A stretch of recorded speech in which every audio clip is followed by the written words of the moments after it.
गरिमा जी, मैंने यहाँ देखा कि इसका नाम जो है ऑर्गेनिक सोल है। हाँ जी।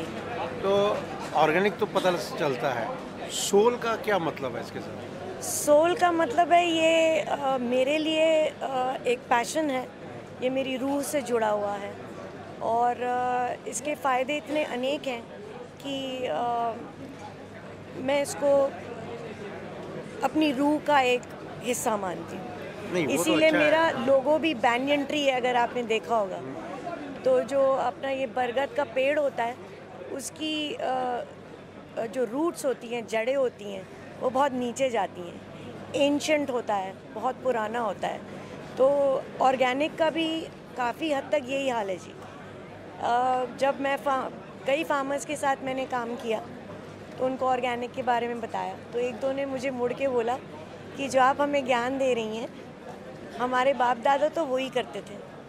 तो ट्रेडिशनल फार्मिंग को आज के दिन ऑर्गेनिक फार्मिंग कहा जा रहा है, क्योंकि बीच में इतनी चीज़ें हुई, ग्रीन रेवोल्यूशन भी हुई, सब कुछ उत्पाद बढ़ाने की बात थी। बढ़ाने का तरीका चाहे कुछ भी हो, आप हाइब्रिड यूज़ कर लो। जी, हम CSR के हिसाब से तो हम 4 साल से फार्मर्स के साथ जुड़े हुए हैं। कितने फार्मर थे अभी? आप बता रहे थे 80 के करीब है। जी, अभी 80 फार्मर हैं जो हमारे साथ जुड़ चुके हैं।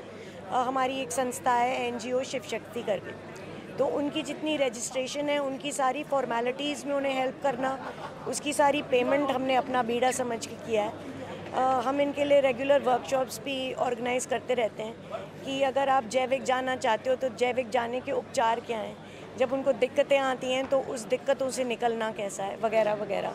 तो अब वो फर्स्ट ईयर कन्वर्जन में आ गए हैं। तो जो धरती है, जब आप उसको 3 साल तक केमिकल और फर्टिलाइज़र मुक्त रखते हैं, तब एक सर्टिफिकेशन मिलती है और 4 साल के बाद USDA क्लियरेंस मिल जाती है, जो अमेरिका तक में एक्सेप्टेड मानी जाती है। ये ऑर्गेनिक के लिए US FDA जो है उसकी क्लियरेंस लेनी पड़ती है या फसाई की लेनी पड़ती है? फिर से बताएंगे?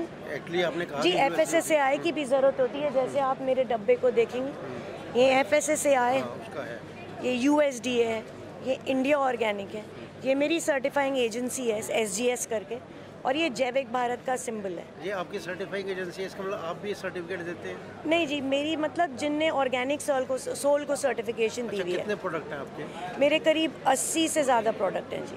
तो इसमें आपने चाय को यहाँ दिखा रखा है जी, क्योंकि तो चाय की क्या खासियत है? चाय की ये खासियत है जी कि ये सारी ब्लेंडेड चायज़ हैं। मैंने इनको बहुत सोच समझ के बहुत टाइम में बनाया है। कोई आफ्टर डिनर का ब्लेंड है, कोई आफ्टरनून का ब्लेंड है, कोई स्टमक को सेटल करने का ब्लेंड है।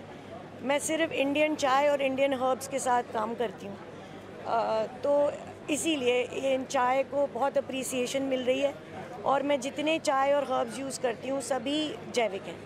अच्छा, अभी आप बता रहे थे कि ये प्रोडक्ट भी आपके हैं, ये भी आपके हैं, तो टोटल प्रोडक्ट कितने हैं आपके? करीब 80 से ऊपर हैं जी।